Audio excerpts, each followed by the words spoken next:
जरा कपड़े सिलेक्ट करवा दो, जल्दी से पहनूं और निकलूं। जरूर।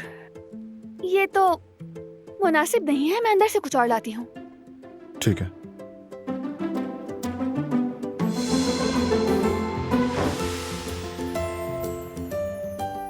ये वाला कैसा है? दिलान, तुम्हें नहीं लगता ये मीटिंग के लिए कुछ ज्यादा ही कैजुअल हो गया? मीटिंग किस तरह की है ये तो मुझे मालूम नहीं है ना। वैसे किस चीज की मीटिंग है? क्या फर्क पड़ता है दिलान, कैसी भी हो ये पहना जा सकता है क्या? तुम्हें ठीक लग रहा है? हाँ बिल्कुल ठीक कह रहे हो। मुझे तो लग रहा है तुम कुछ ज्यादा चूजी हो रहे हो। शायद मैं थकी हुई हूँ इसीलिए मेरा दिमाग काम नहीं कर रहा।